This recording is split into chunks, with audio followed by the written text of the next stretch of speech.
Seme tumefurahi sana kuja hapa Nakuru. Hii ni safari ya jukwaa la usalama county namba 28, na tumefurahi sana kwamba tumefika hapa finally kwa headquarters ya Rift Valley region. Ningependa kusema kwamba safari yetu ilianza Turkana na tumezunguka county 13. Hii ni county 14 katika hii region. Ningependa pia kusema kwamba katika hizo kaunti zote tumeweza kupata nafasi ya kusikiliza na tumepata kuelewa yale shida ambao wanapitia ya usalama na ya kutoa huduma. Tumepata pia nafasi ya kuweza kurekebisha sehemu ambazo hatukuwa tunatenda vizuri, lakini pia tumepata maoni tofauti ambayo inatusaidia kuboresha zile sera ambazo tunatumia kama taifa kuongoza kwa mambo ya usalama na kwa mambo ya utawala katika taifa letu.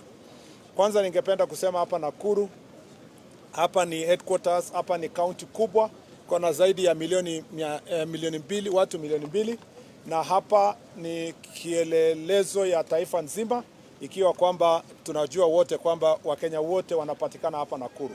Tunajua pia Nakuru ni city na challenges ambayo inakumba city zingine zile 5-4 ni kwamba hata hapa Nakuru iko na hiyo shida kama one of the 5 cities katika taifa letu. Shida ambazo tunapambana nayo ni tayari tunajua kwamba tuko na shida kidogo ya mambo ya mashamba. We have land issues in Nakuru that are of great concern to us. There are a bit of conflict related to occupation of a few parcels of land, notably in Gilgil constituency, Njoro, some parts of Molo, Subukia, Rongai. We have certain cases that are ongoing that are related to land disputes. We have discussed with the security team, and we've said that we must have a multi-agency approach to it, because we require the officials, the officers who come from the Ministry of Lands, to work with us to ensure that these issues are resolved amicably. Some of the problems also are related to disputes with titles, and then citizens are already living inside, and the government is already handling, especially the one that is in Gilgil constituency. And we have no doubt that we will find a solution that will ensure that our citizens are going to live in peace.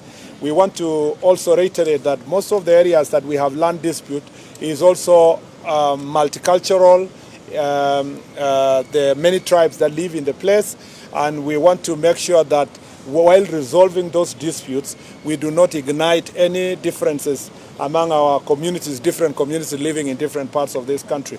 So we are monitoring land issues. We are also monitoring closely where there are fraudulent activities related to land, particularly persons who use fake documents to want to grab land from individuals, especially widows and people who are old and so forth. That behavior has always been witnessed around Nairobi and its environs, but as also Nakuru grows, the way the other cities have grown, those problems are found within us. And therefore, I have directed the regional security team to make sure that the few cases are properly documented, and that in a multi-agency manner, they carry out a thorough evaluation and the best mechanism we are going to apply. I want to request citizens that where there is a dispute on land-related disputes, I want to request them that they please take the safest means, which is peaceful settlement of disputes. Our Ngao officers, our county commissioners and the regional commissioner, our chiefs, are properly trained to help communities through barazas to solve their problems. And where we are unable to do so, you can take a court process. There is no need to resort to violence. Number 2 is that in Nakuru, Nakuru is one of the top counties in terms of transit of drugs and illicit alcohol, particularly adulterated ethanol and some of those spirits that are really counterfeit spirits and substandard. Part of the reason is that there are small dens where these alcohol are brewed, but also because of the multicultural nature of the place, This is where some of these alcohol brewed in other also countries and counties are packaged for distribution. That has become a serious menace because we have many towns in Nakuru. We have Nakuru town, we have Naivasha, we have Gilgil, we have Njoro, we have other towns that have become, including Rongai, where we have a big challenge in terms of this issue. Of great concern to me is that we have reached a stage where we almost normalize the use of cannabis sativa, and I am going to take time to engage the security teams, including the OCS and the chiefs, in the forum today to see how best we are going to tackle this issue. But this is not happening without the collusion of our government officers. So where there is, we establish collusion, we will not transfer anybody, we will sack them, and we'll take legal action against them. We also know that there are big businesses and well-connected individuals that are perpetuating this kind of business. We have said, we have agreed with the security team that they must take stand action against them, and we must see them in court. In every place that I have gone in the 27 counties, I am glad to note that the decisions we've taken to deal with drugs and alcohol abuse has actually borne fruit. They have taken it seriously, and the fight has been upscaled thanks to the conversations we've had. So I believe that the Jukwaa la Usalama meeting that will take place shortly will help us refocus our energies on the areas that we need to deal with. Number 3 is that we have a problem of gangs in this county. I have said it before, though these gangs are not as organized as it used to, other gangs have been organized before, we know that we still have Watizedi, Confirm, we have, what did you say? I had somebody saying somewhere there. We have, yes, all those groups are in this county, and I'm glad that the security team has managed to contain the growth of these groups, but I know that their survival is being supported by drugs and alcohol abuse. Therefore, if we go for the alcohol and drugs, we are actually going to reduce the impact of these gangs insofar as the citizens are concerned, and their safety will be guaranteed. I am really, really sad to note that some schools have witnessed a significant reduction of students because they fear the presence of gangs around the areas where the children are going to school, especially day schools. Of also great concern to us is the illegal fishing in Lake Nakuru, which is being also supported by big men with refrigerated cold rooms here, together with lorries that come to carry that fish. It must be noted for public, it must be noted by the public that this is not fish fit for human consumption. This is actually fish that is not fit for human consumption. And what is sad is that it's transported sometimes all the way to Kisumu and brought back like tilapia from Kisumu. I have said also again, our security team in a multi-agency approach, working together with KWS, must deal a final blow in this illegal fishing, and I'm glad that technology is being applied by KWS to make sure that they monitor activities in the lake. Other than those 3 things, I just wanted to say that other concerns related to corruption of public officers is going to be addressed in the Jukwaa la Usalama, and we are not going to condone any police officer, any chief, assistant chief, or any public officer who is going to take bribes to offer services, including during the upcoming recruitment of police officers. We are going to stand very firm against people who are going to take bribes in the process.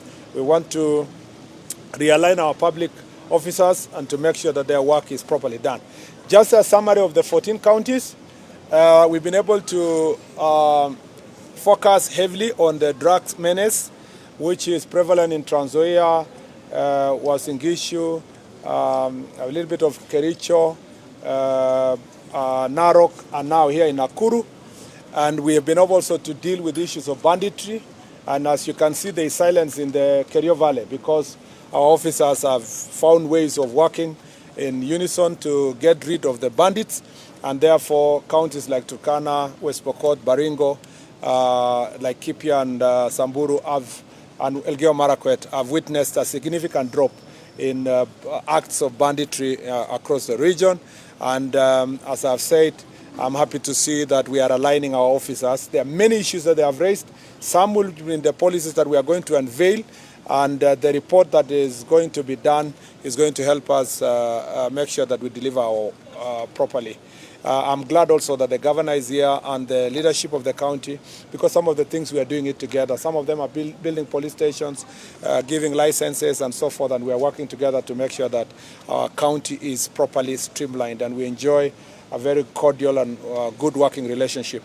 Let me say this, something I almost forgot.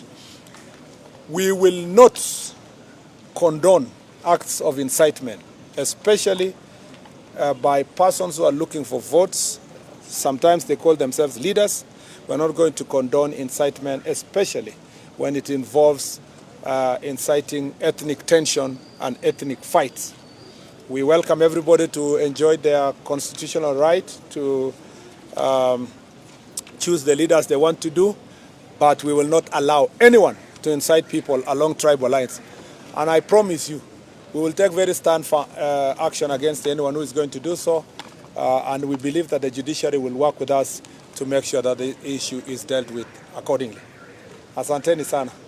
And I assume I have been very, very vocal, and there are no questions. Yeah? Then we'll take about 3 questions then. Yes. Let me start with the lady today at least. Yes. Thank you. My name is Liana. Mm-hmm. My question is as regards to the rift between the National Police Service Commission as well as the IG's office regarding the sweeping of powers that have been stipulated or written in the draft regulations regarding the police recruitment. Can you clarify on this matter?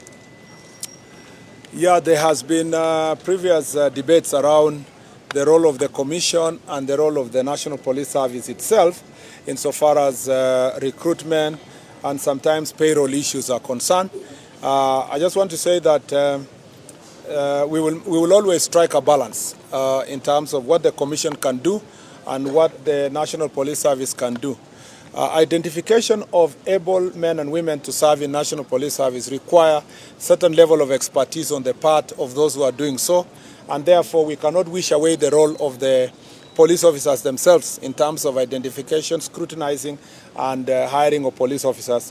We can also not wish away the role of the Commission as retaining overall oversight authority. So a balance can be struck where the Commission can put in place the policy framework, the qualification standards, and then the identification can be done by the NPS itself based on the directives that have been done by the National Police Service. So if you ask me really as the Cabinet Secretary, I don't see any fight, especially because I will be the one who will now have to look at the regulations and transmit it to Parliament. So before I am satisfied that the regulations are capable of being taken to Parliament for adoption, I promise you that I am going to ensure that we strike a balance between the role of the Commission and the role of the police service itself. The same way what's happening between public service and different cadre of officers. Some have been delegated to ministries to hire, even though the National Public Service Commission retains the overall responsibility. So there is, I want to assure Kenyans that there is no cause for alarm. As the Cabinet Secretary will transmit the regulations, this public participation that is going on is very important, and based on the views that we will receive from the officers and from the public, we are going to strike a very good balance. And to start with, I have a meeting tomorrow with the Commission and the IG, and then we will work together until we find a solution. This is a very sensitive sector. We do not intend to see any wrangles. We have had a very good working relationship in the past, and we want to even make it better going forward.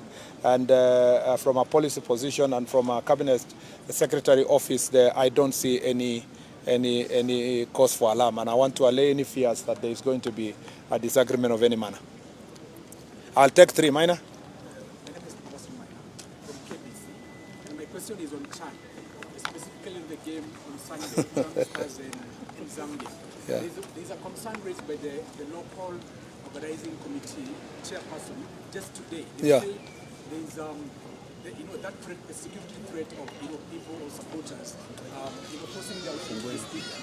Then they say if the same situation is witnessed on Sunday, then if we qualify for quarterfinals, there's a likelihood that our team Harambee Stars, that game will be transferred to either Uganda or Tanzania because of that reason. I think the back stops with you. That is a very important question, actually. The reason why the Inspector General of Police is not here is because he's holding various meetings now in Nairobi to discuss the question of how to manage security in Kasarani. First of all, let me say that as the National Police Service, we are very proud that our players are part of the team that is playing for our country in this CHAN.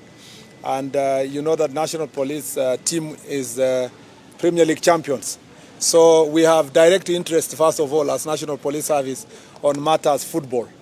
But second, let me say that I was in Kasarani on Sunday to watch the match. And I don't think, and the coach has also, Benny McCarthy has recognized that without the support of the fans, we would not have done what we did, particularly knowing that over 50 minutes we played with 10 men. So the fans are extremely important for us, extremely important to have the fans. In fact, they call the fans are always called the 12th player.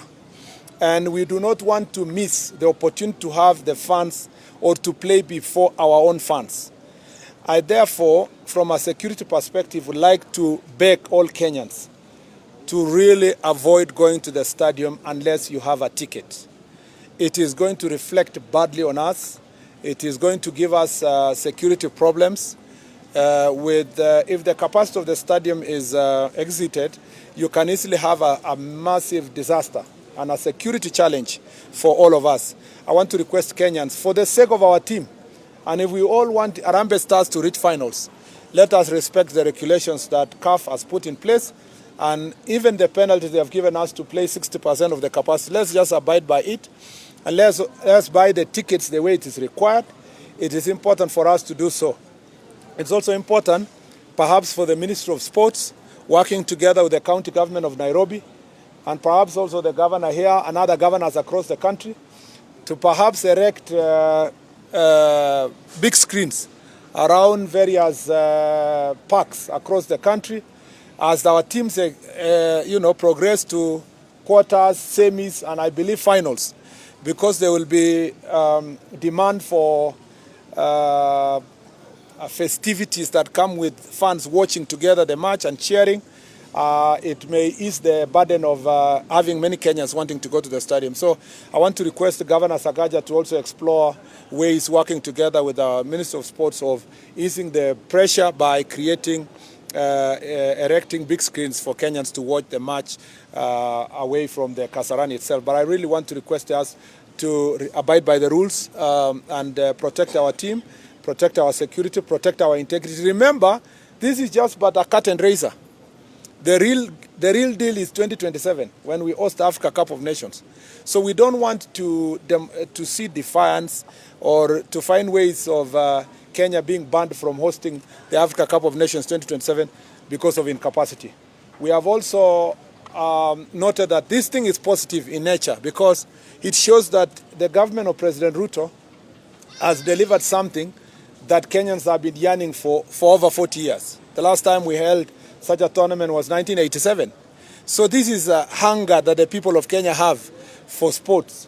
It is a positive problem that we need to harness properly, but let's play by the rules and see how we can support sports in our country. So this is our plea from this ministry. We have also said the National Police Service is preparing enough officers to enforce the directives that were given by CAF, and we will make sure that we provide proper security to ensure that the unticketed fans do not access Kasarani, so that we protect our country. The last question? Yes.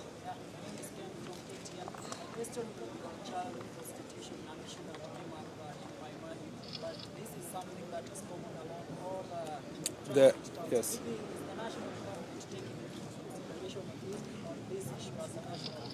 issues. It's not just money. Yes, the issue of child prostitution, trafficking in persons, those are very serious issues that greatly concern us. And the National Police Service issued a statement on the steps that we are going to take. But as I said, we are going to strengthen the DCI agency that is going to deal with human trafficking, including for sex and children, trafficking of children, and all cases of defilement, gender-based violence. We want to make sure that we strengthen that department next time we hire our officers. We hire new officers or recruit new officers. The National Police Service is an area that we are going to give greater focus. I also expect that that issue will be raised during the Jukwaa la Usalama, which we are now late, to make sure that these issues are going to be addressed there. Allow me to give the governor 1 minute to say one word. Oh. Yeah. Thank you. It's unusual, but... I know, thank you.